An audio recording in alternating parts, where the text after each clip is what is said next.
Welcome to చందమామ కథలు. ఈరోజు మనం వినబోయే కథ తాబేలు అలాగే కుందేలుది. ఒకప్పుడు ఒక అందమైన అడవిలో చాలా జంతువులు సంతోషంగా జీవించేవి. ఆ జంతువుల మధ్యలో ఒక కుందేలు ఉండేది. అది చాలా వేగంగా పరిగెత్తేది. అందుకే రోజు గర్వంగా అందరికీ చెప్పేది, నాకంటే వేగంగా ఎవ్వరూ పరిగెత్తలేరు అని.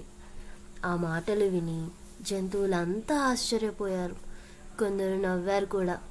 అప్పుడు ప్రశాంతంగా ఉండే ఒక తాబేలు ముందుకు వచ్చి చాలా కామ్గా, కుందేలు, నువ్వు ఎంత వేగంగా పరిగెత్తినా నేను నీతో పందెం వేస్తాను అని.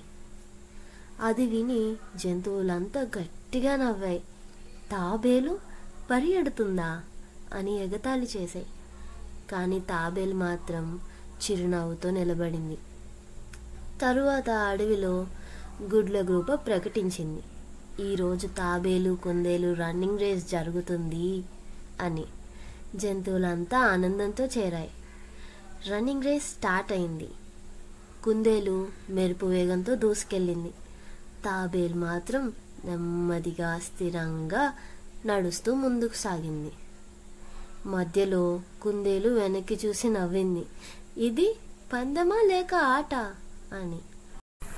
తాబేలు చాలా దూరంలో ఉంది కదా అని ఆత్మవిశ్వాసంతో ఒక పెద్ద మర్రి చెట్టు కింద కుందేలు నిద్రపోయింది. తాబేలు మాత్రం ఒక్క అడుగు కూడా ఆగకుండా ముందుకు సాగింది.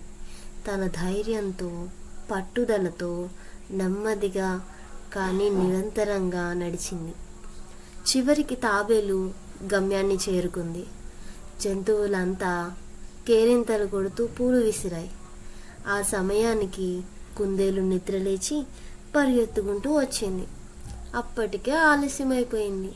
తాబేలు అప్పటికే గెలిచేసింది. కుందేలు సిగ్గుతో తలదించుకుంది.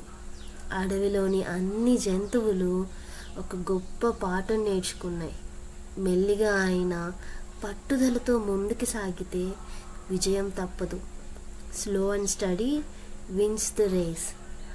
మళ్ళీ ఇంకో కథతో మీ ముందుకు వస్తాను పిల్లలు. అంతవరకు బాయ్.